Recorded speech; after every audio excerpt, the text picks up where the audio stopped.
Mis padres me usaron de esclavo y vaciaron mi fondo universitario para los lujos de mi hermana. Me escapé con mis abuelos y rehice mi vida. Luego el karma les llegó. Hola, Reddit. Mi familia siempre ha funcionado a base de imagen, mentiras y favoritismo. A mí me trataban como mano de obra gratuita mientras mi hermana gastaba todo lo que teníamos. Así que dije basta. Elaboré mi propio plan y me alejé. Pero, por supuesto, mis padres no dejaron de intentar controlar la narrativa antes de que todo explotara. Así fue como empezó todo. Me llamo Aiden. Ahora tengo 18 años, pero esto ocurrió cuando tenía 17. Vivo en un suburbio donde la gente se preocupa más por la apariencia de sus jardines que por el estado real de sus cuentas bancarias. Cada entrada tiene un auto reluciente. Cada casa luce setos perfectamente recortados. Todos aparentan estar mejor de lo que en realidad están. Mis padres encajan perfectamente en esa mentalidad. En nuestra casa, la imagen es lo primero, todo lo demás viene después. Mis padres, Oliver y Alicia, dirigen un café llamado Crossroads Cab. Desde afuera parece encantador, luces cálidas, decoración acogedora, publicaciones constantes en las historias de Instagram. Pero por dentro es, básicamente, un desastre financiero en cámara lenta. Las máquinas se descomponen todo el tiempo. Las facturas se acumulan detrás del mostrador. La mitad de los buenos días solo parecen buenos porque mis padres los exageran, como si estuvieran administrando el próximo Starbucks. Mantienen el lugar a flote a base de puro ego y negación. Tengo una hermana mayor, Amelia, a quien tratan como el cartel publicitario de la familia. Ella es nuestra marca. Chica de sororidad, ropa cara, fotos de estudios en el extranjero, todo el estilo de vida perfectamente pulido. Si gasta de más, lo ignoran como si estuviera invirtiendo en su futuro. La exhiben como prueba de que todavía nos va bien, incluso cuando claramente no es así. Y luego estoy yo, el que se supone que mantiene todo funcionando en silencio. Me llamo a mí mismo el activo invisible, porque así es exactamente como me siento, alguien que aporta y sostiene cosas, pero al que nadie ve ni reconoce. No soy el favorito. No soy el que presumen. No soy el hijo por el que apuestan. Soy el que debe callar, aparecer cuando lo necesitan y hacerles la vida más fácil. Hago el trabajo que se hace en segundo plano, el que mantiene todo funcionando mientras otros reciben el reconocimiento, aunque casi nadie admita que sin eso todo se desmoronaría. Eso incluye la cafetería familiar, Crossroads Cab. Lo que la gente no sabe es que la mayoría de las noches soy yo quien cierra el local, sin que me paguen. Barro el piso, limpio las mesas, repongo los refrigeradores y termino el inventario porque mis padres no quieren contratar empleados a los que tendrían que pagar. Ellos lo llaman ayudar al negocio familiar, pero en realidad es trabajo gratis disfrazado de lealtad. Si yo no aparezco, el café se desmorona. Así de simple. Ambos lados de la familia, mis dos pares de abuelos, han intentado ayudar varias veces. No de forma dramática. Solo ofreciendo consejos, pagando alguna factura puntual o recomendando a algún técnico que pudiera reparar las máquinas del café, como la cafetera industrial o el vaporizador de leche, a bajo costo. Pero cada vez, mi padre lo rechaza de inmediato. Toma cualquier ayuda como si fuera un ataque personal. Dice cosas como, no somos un caso de caridad o sabemos manejar nuestro propio negocio. Mientras tanto, mi madre finge estar de acuerdo, aunque evita mirar a nadie a los ojos cuando lo hace. Mis abuelos ven las grietas. Más de una vez me han llevado aparte para preguntarme si todo está bien o si necesito algo. Siempre les decía que sí, que todo estaba bien. En ese momento sentía que admitir la verdad solo empeoraría las cosas. Mi padre tenía una regla muy clara, no se habla de dinero, no se habla de problemas y definitivamente, no se sacan los problemas fuera de la casa. Pero, incluso con tanta pretensión, la verdad no estaba tan bien escondida. La casa estaba cargada de tensión. El café se sentía como un barco que se hundía lentamente. Y mi hermana seguía viviendo su vida universitaria impecable, como si fuera la princesa de una franquicia recién estrenada. No soy alguien que entre en pánico con facilidad, pero tampoco soy ingenuo. Podía ver que la seguridad de mi familia no era más que una actuación. Nada se sentía sólido. Nada era realmente estable. Todo dependía de la apariencia. Y mientras más crecía, más claro tenía que no podía confiar en eso. No odiaba a mis padres. Simplemente no podía confiar en la versión de la realidad que intentaban vender. Y cuando entendí eso, supe que necesitaba opciones que no dependieran de que mi padre y mi madre arreglaran sus finanzas o de la noche a la mañana, se volvieran responsables. Para cuando ese capítulo de mi vida empezaba a cerrarse, yo ya estaba pensando en un plan de respaldo. En secreto. En silencio. Porque alguien en la familia tenía que pensar en el futuro sin fingir, y ese alguien claramente no iba a ser mi padre, mi madre o la supuesta imagen perfecta que tanto se empeñaban en mantener ante los demás. No conseguí un trabajo porque odiara a mis padres ni porque quisiera rebelarme. Conseguí un trabajo porque podía ver lo que se avecinaba. Crow's Roboscap no estaba creciendo.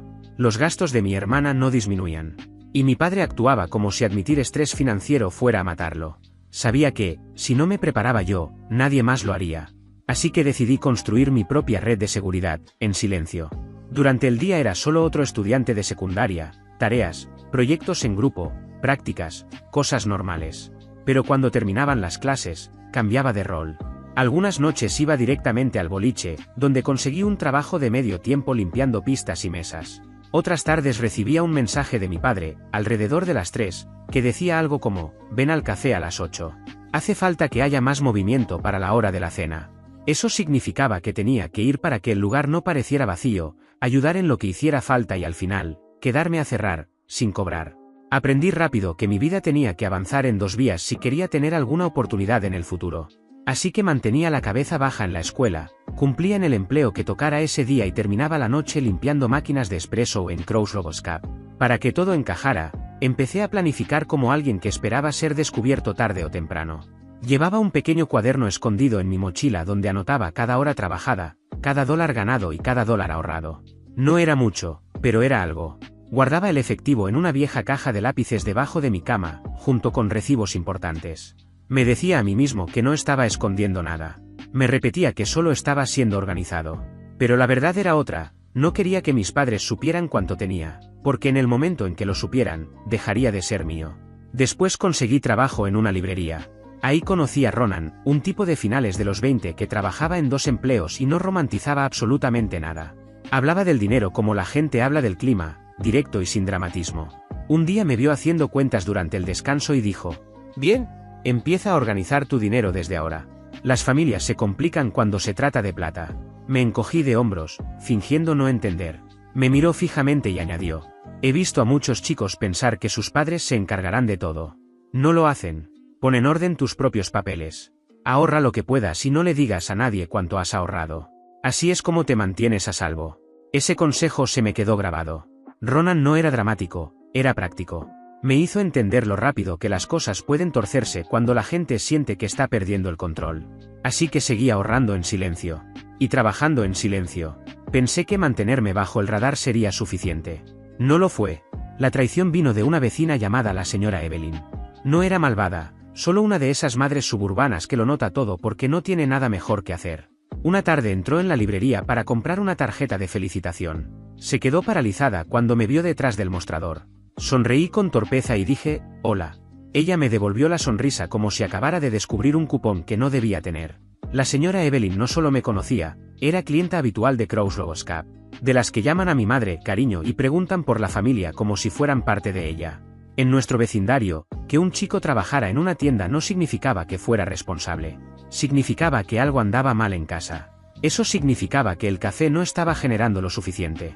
Y si ese rumor empezaba a circular, no se quedaría en simple rumor. La gente dejaría de dar propinas, dejaría de ir, empezaría a elegir el local de al lado, porque nadie quiere comprar café en un negocio que parece estar hundiéndose.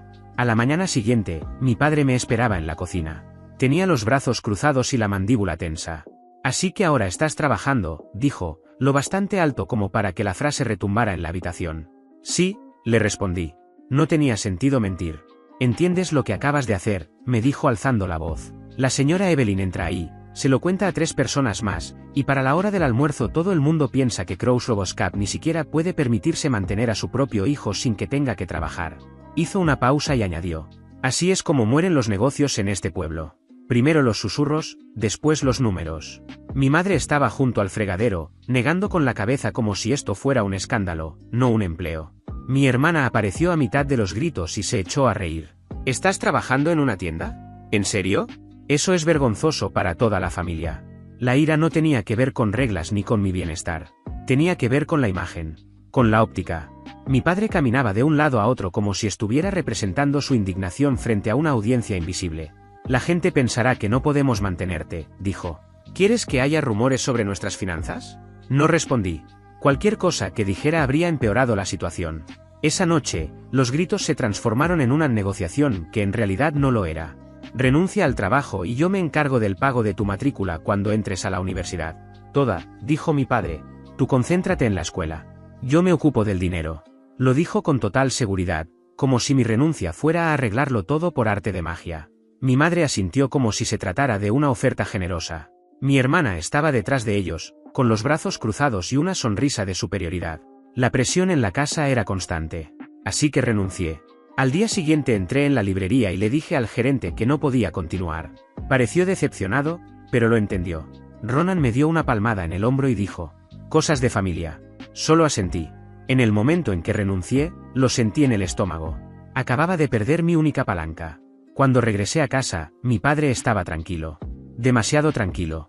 Actuaba como si todo estuviera resuelto ahora que ya no hacía que la familia pareciera pobre. Pero su seguridad no se sentía como alivio. Se sentía como una trampa. No pasó mucho tiempo antes de que todo se desmoronara. Una semana después, mi padre y mi madre me llamaron a la sala. Sin preparación. Sin suavizar nada. «Siéntate. Tenemos que hablar de tu situación universitaria», dijo mi padre. Supe al instante que no eran buenas noticias. Mi madre entrelazó las manos sobre su regazo, como si se estuviera preparando para algo. Mi padre se aclaró la garganta. El fondo para la universidad está vacío. Nada de explicación. Nada de disculpas. Solo el titular. Lo miré fijamente. ¿Vacío? ¿Qué significa vacío? Mi madre respondió rápido. Se acabó, Aiden. No queda nada para tu matrícula. Y entonces llegó la razón, que de algún modo fue peor que el anuncio. Tu hermana lo necesitaba, dijo mi padre. Lo necesitaba significaba su verano en Europa, las cuotas universitarias de sus estudios y su estética de último año, que aparentemente incluía un mejor apartamento, un guardarropa nuevo y un paquete profesional de fotografías para documentar su experiencia en redes sociales. Ni siquiera intentaron disfrazarlo de necesidad real. Era lujo. Ella no podía simplemente no ir, añadió mi madre. ¿Sabes lo importantes que son esos programas para su futuro? Mi padre asintió, convencido de su propia lógica. Es una chica. Necesita una red de seguridad. Tú eres hombre, Aiden. Tú puedes arreglártelas. Lo dijeron con calma, como si fuera crianza inteligente, no favoritismo descarado. Antes de que pudiera responder, mi hermana apareció desde el pasillo, aún con los auriculares puestos. Cuando entendió de qué trataba la conversación, sonrió con condescendencia y se apoyó en el brazo del sofá. «No actúes sorprendido», dijo. «No estabas esperando que hubiera una bóveda llena de dinero reservada para ti». Mi madre le lanzó una mirada de advertencia, pero mi hermana continuó. «Además, no eres precisamente material de una universidad top. Tal vez un colegio comunitario sea más realista. Menos presión». Lo dijo con total ligereza, como si no estuviera hablando de mi futuro entero. Miré a mi padre. «Entonces, ¿cuál es exactamente tu plan para mí?» Mi padre se encogió de hombros, como si no fuera gran cosa. «Préstamos, trabajo, estudio, lo manejarás. Los chicos siempre lo hacen». Lo dijo con total seguridad, como si ser un adolescente varón pagara la matrícula por arte de magia. Fue en ese momento cuando decidí soltar mi plan de respaldo. «Ya hablé con la abuela y el abuelo», dije. «Dijeron que pagarán mi matrícula directamente». No les había contado todo, pero había visto lo suficiente: facturas vencidas, máquinas rotas, discusiones en voz baja. Sabía que el fondo universitario probablemente ya no existía. El rostro de mi madre se quedó sin color. Mi padre se quedó inmóvil, como si alguien lo hubiera desconectado. «¿Hiciste qué?», preguntó, con la voz más aguda de lo normal. «Hablé con ellos hace semanas. Sabían lo suficiente para entender que las cosas no eran estables. Se ofrecieron a ayudar». Mi hermana resopló. «¿En serio les fuiste a mendigar a los abuelos? Eso es patético». La ignoré. Mi padre parecía un hombre al que le habían arrancado la armadura. No porque le preocupara mi educación, sino porque ya no era él quien tenía el control financiero. «Esto es inaceptable», dijo.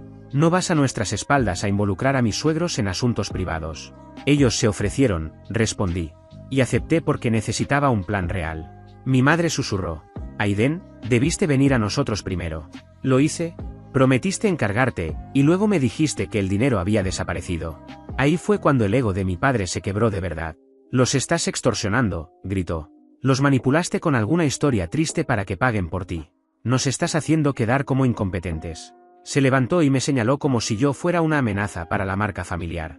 «Nos avergonzaste con ese trabajo y ahora nos avergüenzas con esto». No respondí. No había nada que decir. Nunca se trató del trabajo, del dinero o siquiera de la universidad. Se trataba de mi padre perdiendo el control. Para esa misma tarde, la campaña en mi contra ya había empezado. Mi padre llamó a su hermano, luego a sus primos, después a su madre. Escuché fragmentos a través de la pared. «Fue a nuestras espaldas, está manipulando a los padres de mi madre, se está convirtiendo en un problema». A la mañana siguiente, familiares lejanos comenzaron a enviarme mensajes. No deberías presionar a tus abuelos. Tus padres están haciendo lo mejor que pueden. Ninguno conocía la historia real. Solo la versión de mi padre. Mi madre no corrigió a nadie. Caminaba por la casa rígida y en silencio, más preocupada por lo que dirían si supieran la verdad que por lo que realmente había pasado. Siguió la narrativa de mi padre porque era más fácil proteger la imagen que admitir que me habían fallado. Mi hermana disfrutaba cada segundo. Pasaba frente a mi habitación con una sonrisa arrogante, como si hubiera ganado una competencia invisible. Fue entonces cuando entendí que ya no era un desacuerdo. Ni siquiera era sobre la matrícula. Era un intento coordinado de controlar la historia, aislarme y convertirme en el villano que estaba destruyendo a la familia. Después de lo del fondo universitario, la casa cambió de la noche a la mañana. No solo estaba tensa. Se convirtió en un lugar donde cada pequeño gesto se sentía vigilado, limitado o castigado. El silencio no era pasivo. Era una estrategia. El primer cambio fue sutil. Mi madre dejó de preguntarme si había comido. Luego dejó de cocinar suficiente para todos. Había cena para 3, mi padre, mi madre y mi hermana, y yo tenía que arreglármelas. Si intentaba prepararme algo, mi padre aparecía en la cocina y decía: no toques eso. Es para mañana. Sin discusión. Solo reglas nuevas que surgían de la nada. Después desapareció el internet. No fue un fallo técnico. Estaba bloqueado. Mis dispositivos no se conectaban, pero los de los demás funcionaban perfectamente. Cuando pregunté, mi hermana se encogió de hombros. Papá dice que no necesitas distracciones. Concéntrate en tus responsabilidades. Esa palabra dolió. Responsabilidades. Para ellos, la única que me quedaba era volver a obedecer. Los pequeños castigos se acumulaban día tras día. Mi ropa olvidada sin lavar. La puerta de mi habitación retirada de las bisagras por ventilación. Mi cargador desaparecido. Mi madre fingiendo no saber dónde estaban mis cosas. Nada era accidental. Nada era casual. Y mi hermana hacía todo peor. Ya ni siquiera ocultaba su participación. Me seguía por la casa, observándome en silencio. Si salía a hacer una llamada, mi hermana se lo reportaba a mi padre. Si enviaba un mensaje, pasaba lentamente detrás de mí y miraba la pantalla por encima de mi hombro. Y como ya me habían quitado la puerta del cuarto, si me encerraba en el baño y cerraba la puerta para tener un poco de privacidad, se quedaba en el pasillo y decía: ¿qué estás escondiendo? Se convirtió en la informante personal de mi padre. Una vez la escuché a través de la pared decir: salió de la casa a las 3. Está hablando con alguien. Creo que es la abuela. Lo dijo como si estuviera entregando un informe oficial. Mi padre usaba esas actualizaciones para construir la narrativa de que yo estaba perdiendo el control. Estás actuando de manera impredecible, Aiden. No hagas esto más difícil, decía. Cuando en realidad era él quien estaba apretando cada tornillo que encontraba. El punto de inflexión llegó una tarde, cuando Julián, el hermano de mi padre, apareció sin avisar. Me pidió que saliéramos un momento hasta la entrada de la casa. No fingió que fuera una visita casual. Escucha, dijo en voz baja. Él ya ha hecho esto antes. No entendí, pensé para dentro de mí. Julián suspiró, como si estuviera decidiendo cuánto decir. Cuando éramos jóvenes, nuestros padres intentaron ayudarnos. Ayudar de verdad. Pero mi padre convirtió esa ayuda en una pelea de control. Se ofendía, decía que querían manejar su vida, los alejaba, y después los culpaba por no apoyarlo lo suficiente. Siempre hace lo mismo. Se quedó mirándome. Ahora está haciendo contigo exactamente lo mismo. Fue la primera vez que alguien en la familia lo dijo sin rodeos.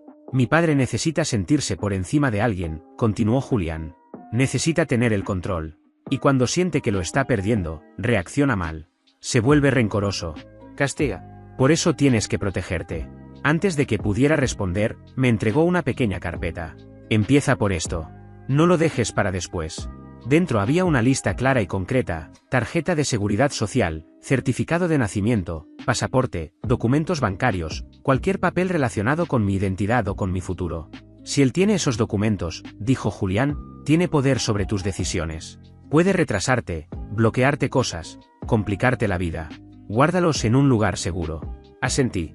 No era una advertencia dramática. No estaba exagerando. Era un consejo práctico. Y tenía todo el sentido del mundo. Durante los días siguientes trabajé en silencio. Encontré mi tarjeta de seguridad social pegada en el interior de un archivador. Mi certificado de nacimiento estaba enterrado bajo papeles del seguro. Mi pasaporte, escondido detrás de cupones vencidos en un cajón de la cocina. Recuperé lo que me pertenecía, hice copias cuando fue necesario y guardé los originales en mi mochila. Julián, mi tío, me ayudó sin decírselo a nadie. Pero en una casa construida sobre la paranoia, nada permanece oculto por mucho tiempo. Una mañana, mi padre irrumpió en mi habitación. ¿Dónde están los documentos? Su tono no era de confusión. Era de acusación. ¿Qué documentos? Pregunté. Escaneó la habitación como si buscara joyas robadas. No te hagas el tonto. Faltan papeles. Tomaste cosas que pertenecen a esta familia. Son mis documentos, respondí. Mi identidad. Mis papeles escolares. Eso no importa, me dijo en voz alta. Aún no decides qué es tuyo. Mi madre estaba detrás de él, en silencio, temblando ligeramente. Mi hermana observaba desde el pasillo, disfrutando cada segundo. Mi padre dio un paso hacia mí. No vas a ninguna parte hasta que me devuelvas todo. No había forma de razonar con él. No estaba furioso porque faltaran documentos. Estaba furioso porque ya no tenía control sobre ellos y por extensión, sobre mí. Esa noche dormí con la mochila abrazada al pecho. No porque pensara que me harían daño, sino porque no confiaba en que no intentaran quitarme lo que necesitaba para seguir adelante. Cada hora aproximadamente, mi hermana pasaba frente a mi cuarto, que ya no tenía puerta, fingiendo que buscaba algo en el closet del pasillo. Siempre miraba hacia adentro, como si esperara verme escapar. Al final de la semana, ya no vivía como un adolescente en su propia casa. Vivía como alguien preparándose para evacuar, empacando en silencio, escondiendo lo esencial, observando las puertas, calculando rutas de salida. Mi padre ya no me veía como su hijo. Me veía como un riesgo, como alguien que podía derrumbar la historia perfecta que llevaba años intentando vender. Si yo me iba y si yo dejaba de seguir el guión, su versión de la familia empezaba a desmoronarse. Y la casa me trataba en consecuencia. Después de las acusaciones por los documentos, la hostilidad llegó a un punto en el que quedarme ya no tenía sentido. Mis abuelos maternos notaron que algo no estaba bien e insistieron en que fuera a quedarme con ellos unos días. A mis padres no les gustó la idea, pero al final aceptaron a regañadientes por presión. Cuando llegué, mis abuelos dejaron claro que esos pocos días podían convertirse en el tiempo que yo necesitara. No me pidieron explicaciones de inmediato. Me dejaron instalarme, me dieron comida de verdad y espacio para respirar. La calma se sentía extraña después de semanas de tensión constante. Pero la calma nunca dura mucho cuando mi padre percibe que está perdiendo el control. Mis abuelos convocaron una reunión en su casa. Mi madre y mi padre llegaron visiblemente irritados, aunque intentando mantener una apariencia de cordialidad. Mi hermana también fue, vestida como si asistiera a una fiesta y no a una confrontación familiar. Mi abuelo no perdió tiempo. Se sentó, miró a mi padre directamente a los ojos y dijo: «Han tratado a Aiden injustamente.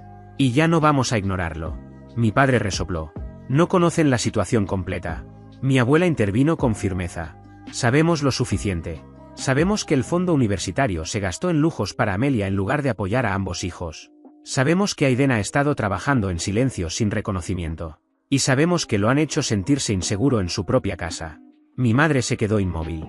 La mandíbula de mi padre se tensó. Mi hermana cruzó los brazos, como esperando su turno para intervenir. Mi padre empezó con la negación. «Nunca hemos favorecido a nadie. Apoyamos a nuestros dos hijos». Mi abuelo no parpadeó. «No, apoyan a uno y utilizan al otro». La habitación quedó en silencio. Entonces mi padre cambió de estrategia, justificación. Amelia necesitaba esas oportunidades. Esas experiencias son importantes para su futuro. Aiden es fuerte. Puede arreglárselas. Mi abuela se inclinó hacia adelante. Favorecer a una hija por ser mujer no es sabiduría. Es injusto. Y esperar que Aiden cargue con todo en silencio es inaceptable. Mi madre finalmente habló, con voz contenida. «Lo están exagerando. Estamos haciendo lo mejor que podemos». Mi abuela respondió sin dudar. Le retiraron la comida. Le bloquearon el internet. Permitieron que su hija lo vigilara. Eso no es hacerlo mejor. Mi hermana intervino de inmediato. «Está siendo dramático. Actúan como si fuera una víctima. Ahora le están dando todo en bandeja, matrícula, vivienda y simpatía. Mientras tanto, yo tengo que mantener una imagen social para mi programa». Mi abuelo soltó una risa breve, sin humor. «¿Mantener una imagen?», repitió, mirando a mi hermana. «La mantienes con el dinero de Aiden. Dinero que debió haberse compartido». Mi hermana puso los ojos en blanco. «Lo que sea. Aiden siempre se hace la víctima». No respondí. Nada de lo que dijera iba a cambiar su forma de pensar. La familia extendida empezó a enterarse casi de inmediato, aunque en versiones fragmentadas. Un primo me escribió: «¿De verdad llamaste abusivo a tu padre?». Otro dijo: «Tus padres nos contaron que has estado actuando inestable». Los rumores se propagaron rápido, deformados según quien los contara. La mitad de la familia asumió que yo exageraba. La otra mitad pensó que mi padre finalmente había cruzado un límite. Para proteger su imagen, mi padre pasó al modo actuación total. En menos de una semana organizó una barbacoa en el patio trasero e invitó a vecinos, compañeros de trabajo y a muchos familiares, incluidos mis abuelos y yo. Posó sonriente con mi hermana para las fotos, habló en voz alta sobre lo importante que es la familia y se mostró encantador. Mi madre flotaba entre los invitados rellenando bebidas y sonriendo demasiado. Cualquiera atento podía notar que intentaban reescribir la narrativa antes de que se consolidara.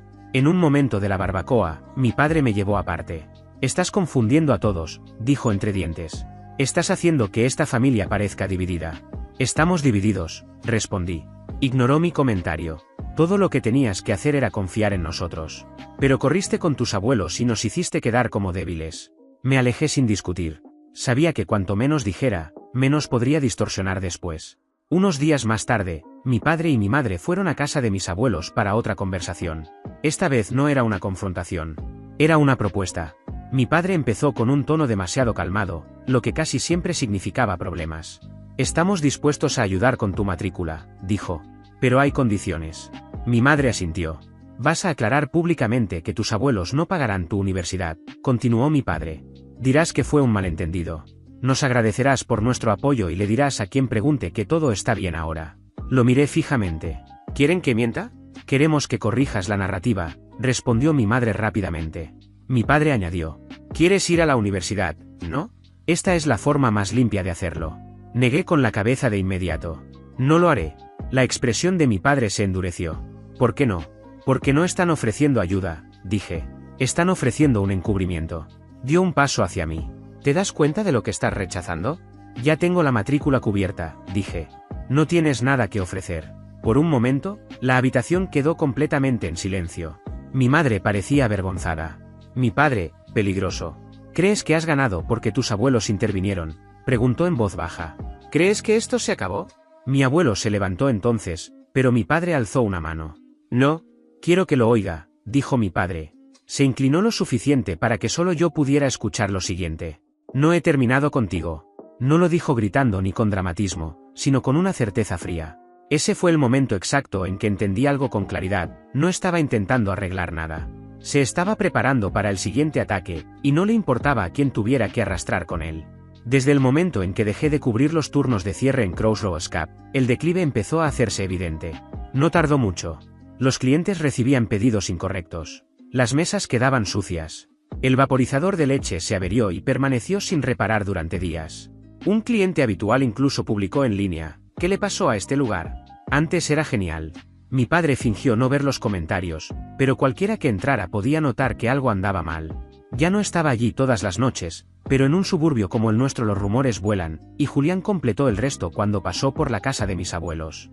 Sin mi trabajo gratuito, el negocio se desmoronaba con rapidez. El café cerró temprano 3 veces en una sola semana. Las entregas no se revisaban correctamente. El inventario no coincidía con lo que realmente había en los estantes. No era sabotaje, era simplemente lo que ocurre cuando alguien se niega a contratar personal adecuado y basa todo su negocio en un adolescente invisible que trabaja sin paga. Los clientes lo notaron. El flujo de gente disminuyó. Las propinas cayeron. Algunas madres del vecindario susurraban entre sí mientras recogían sus cafés con leche espumada. Todos podían oler la inestabilidad, aunque nadie la nombrara directamente. En lugar de resolver los problemas, mi padre optó por el drama. Anunció que el café tendría un nuevo relanzamiento, como si cambiar el nombre pudiera arreglar los problemas internos. De la noche a la mañana, Crossroads Cup pasó a llamarse Morning Brew. Cambiaron el letrero de afuera, el logotipo y hasta las tazas. Pero las máquinas seguían dañadas y las deudas seguían acumulándose. El nombre era nuevo. Los problemas eran los mismos. Organizó un pequeño evento de corte de cinta en el estacionamiento. Dio un discurso sobre nuevos comienzos, actuando como si estuviera inaugurando una cadena nacional en lugar de repintar un negocio fallido. Mi hermana tomó fotos. Mi madre aplaudió con entusiasmo exagerado. Los vecinos observaron con cortesía, como si asistieran a una obra escolar. Pero un cambio de nombre no solucionó los cierres anticipados, los errores ni la baja asistencia. Morning Brew tropezó con más fuerza de la que Crossroads Cup jamás lo hizo. Fue entonces cuando la máscara de mi padre empezó a deslizarse, rápida y públicamente. Un día aparecía exhausto, al siguiente, furioso. Les gritaba a los baristas por arruinar pedidos que jamás les había enseñado a preparar. Culpaba a los proveedores por las demoras, a los clientes por ser demasiado exigentes y a los empleados por falta de compromiso. Nunca se culpaba a sí mismo. Luego empezó a beber. Al principio lo hacía con discreción, después, resultaba imposible no notarlo. Sus ojos estaban enrojecidos por la tarde. Su voz se elevaba durante la hora de la cena.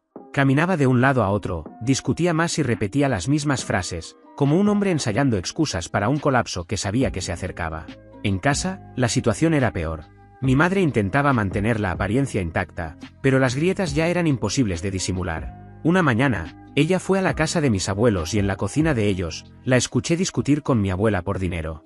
Al principio hablaban en voz baja, casi en susurros, pero poco a poco la conversación fue subiendo de tono hasta que mi madre terminó llorando. No se suponía que fuera así. Solo necesitamos tiempo, decía entre lágrimas. Mi abuela no respondió. Solo la miraba con un cansancio profundo, como si ya no tuviera fuerzas para seguir discutiendo. En cuestión de una semana, mi madre comenzó a empeñar sus joyas. Primero un brazalete, luego unos aretes, después un collar que mi padre le había regalado años atrás. Intentó disimularlo espaciando las ventas, pero cualquier adulto de la familia podía ver lo que ocurría. Las cajas de joyas no se vacían solas. La escuché decirle a mi abuelo. Solo necesitábamos lo suficiente para cubrir el alquiler del café y quizá un pago del préstamo. Es algo temporal. Pronunció temporal como si aún significara algo, cuando el café llevaba años hundiéndose.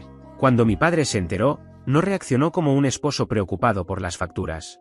Reaccionó como un hombre que perdía un accesorio importante para sostener su narrativa. Le dijo en voz alta a mi madre.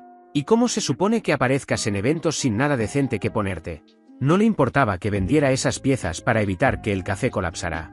Le importaba no quedar mal. La imagen pesaba más que el matrimonio, el dinero o la estabilidad emocional de cualquiera de los involucrados. Mientras tanto, Julián, mi tío, seguía pasando por el negocio de mi familia. Al principio intentó ayudar con pequeñas reparaciones en el café o sugiriendo recortes de presupuesto.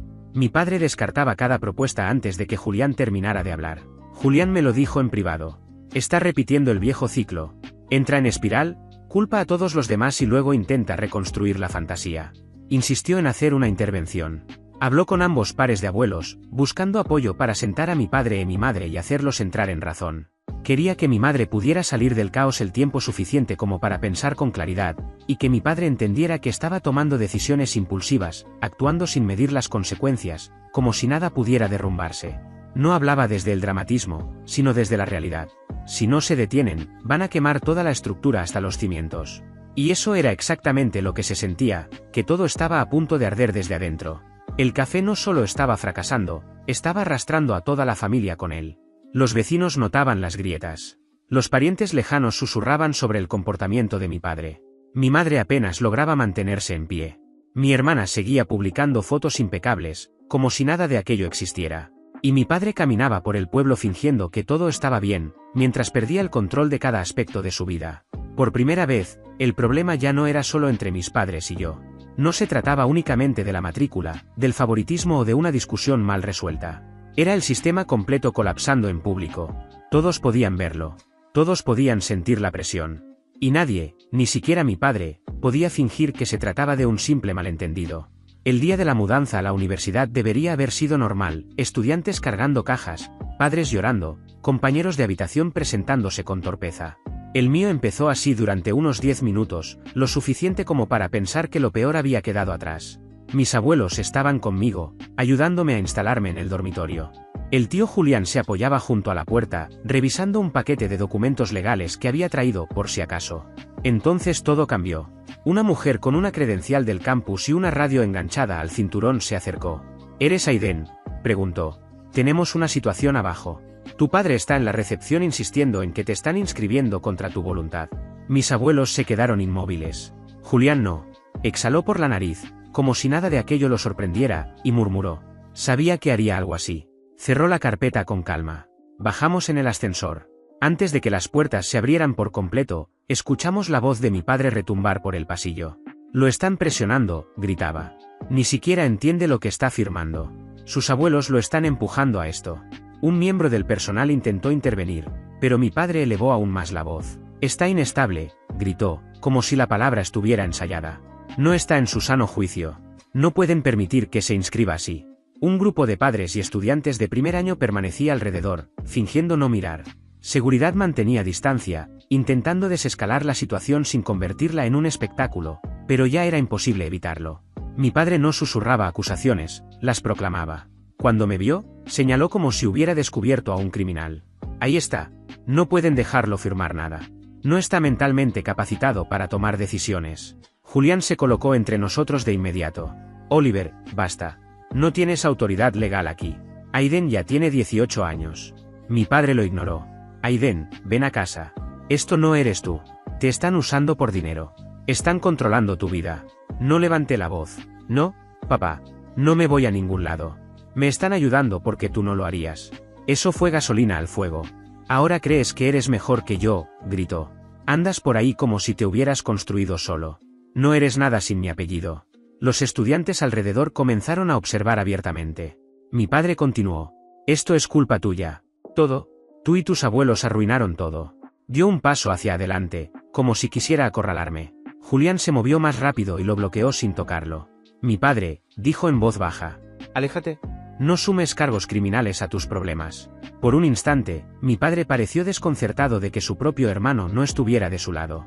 Luego soltó una risa amarga. Siempre te gustó jugar al héroe. ¿Crees que ayudarlo te hace mejor que yo? Finalmente rodeé a Julián y miré a mi padre directamente a los ojos. Mi voz fue fría, firme. No perdiste el café por mi culpa. Lo perdiste porque pasaste 20 años fingiendo ser un hombre que no eras. Mi padre parpadeó, sorprendido por el tono. Drenaste cada recurso que teníamos para sostener una imagen que no podías permitirte, continué.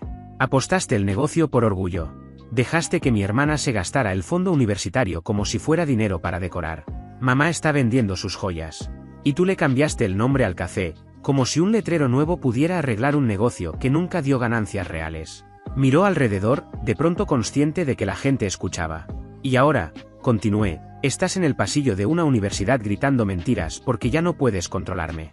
Su rostro se enrojeció. Ingrato. Lo interrumpí. Mi hermana empezó a quejarse la semana pasada, ¿no? No se lo dijiste a nadie, pero la abuela me contó que la llamó porque dejaste de darle dinero y de financiar su vida de lujo. Todo se te vino abajo. La hija que tanto presumías ahora te está reclamando. Y mamá, añadí, está quebrada, asumiendo facturas que tú fingías que no existían. Respiré hondo. No fracasaste por mi culpa. Fracasaste porque seguiste actuando como si estuvieras por encima de la realidad. Mi padre volvió a lanzarse hacia mí, furioso y temblando. Esta vez, uno de los guardias intervino. Señor, necesita calmarse. Pero yo no había terminado. Está invadiendo mi espacio, dije con claridad. No tiene derecho a interferir con mi inscripción. Si no se va y continúa acosándonos, presentaremos un reporte formal. Hice una pausa y añadí. También existe grabación de cómo trató a la abuela la semana pasada. Varios padres a nuestro alrededor se tensaron. Algunos comenzaron a susurrar. Mi padre se quedó inmóvil. Sabía exactamente a qué me refería. También sabía que Julián tenía copias.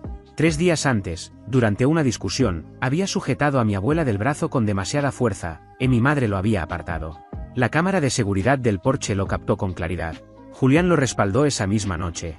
Había estado esperando el momento en que mi padre cruzara una línea que no pudiera borrarse con palabras. La voz de mi padre vaciló. «¿Estás mintiendo?» «No», respondí. «Estoy harto de mentir por ti». El guardia se volvió hacia él. «Señor, tendrá que acompañarnos». Mi padre intentó resistirse. «Es mi hijo. Esto es un asunto familiar». Pero el pasillo ya estaba lleno, estudiantes, padres, personal docente. Todos observando cómo se desmoronaba. 2 guardias lo tomaron por los brazos y lo escoltaron hacia la salida mientras seguía gritando. «Aiden, te vas a arrepentir. No eres nada sin mí». Ya no parecía poderoso. Parecía pequeño, un hombre gritando para conservar el control de algo que ya había perdido. Mi madre no estaba allí. Mi hermana tampoco. Pero la noticia se propagó con rapidez. En cuestión de horas, mi hermana llamó a mi abuela llorando, diciendo que todo era injusto y que su vida estaba arruinada. El dinero para sus estudios universitarios y para el departamento donde vivía ya no estaba garantizado. Para finales de la semana, tuvo que dejar el apartamento, mudarse de vuelta a casa y aceptar un trabajo de salario mínimo que detestaba. Pasaba los días quejándose de que el mundo estaba en su contra, como si todo lo que estaba ocurriendo fuera culpa de alguien más. Mi padre tampoco pudo sostener la versión que había construido durante años. El escándalo en la universidad corrió rápido entre familiares y vecinos, y esta vez no había forma de maquillarlo. Ya no era un rumor sobre finanzas ni una interpretación exagerada, había sido público. Había sido real. Y demasiada gente lo había visto. Al principio intentó mantener la postura, asegurando que todo había sido un malentendido. Pero mientras las semanas avanzaban, la presión financiera se hizo imposible de ocultar. Las deudas comenzaron a cerrarle puertas. Buscó préstamos para salvar la cafetería, habló con conocidos, intentó ganar tiempo. Sin embargo, los números no mentían, y nadie quiso asumir el riesgo de sostener un negocio que llevaba años tambaleándose. Meses después, la cafetería cerró definitivamente. No hubo gran anuncio ni discurso de despedida. Solo un letrero en la puerta y las luces apagadas antes de lo habitual. El cambio de nombre no había cambiado nada. La fachada renovada no había arreglado los cimientos. Todo lo que se sostuvo por orgullo terminó cayendo por realidad. Según algunos familiares, mi padre siguió culpándome durante un tiempo. Decía que, si yo me hubiera quedado, el negocio habría resistido. Que todo empezó cuando decidí irme. Pero la verdad es que yo no lo derrumbé. Solo dejé de cargarlo. Mientras todo eso terminaba de caer por su propio peso, yo estaba empezando algo nuevo. La universidad no era solo clases y libros, era distancia, perspectiva y la oportunidad de construir sin depender del caos de nadie más. Tengo a mis abuelos. Tengo a Julián. Tengo personas que me apoyan sin condiciones y sin juegos de poder. Eso es suficiente. Ellos tomaron decisiones durante años, convencidos de que podían sostenerlo todo con orgullo y apariencia. Pero las acciones tienen consecuencias. Siempre las tienen. Tarde o temprano, la realidad alcanza lo que uno intenta ocultar. Y ahora les toca enfrentar el resultado de lo que eligieron hacer. Yo también tomé una decisión. La tomé cuando dejé de cargar con lo que no me correspondía. Cuando entendí que no podía salvar algo que nunca fue mío. Elegí seguir adelante. Y con eso me basta. Gracias por ver. Si aún no te has suscrito, por favor hazlo y activa la campana de notificaciones para mantenerte al día con más historias impactantes de la vida real que suceden a tu alrededor.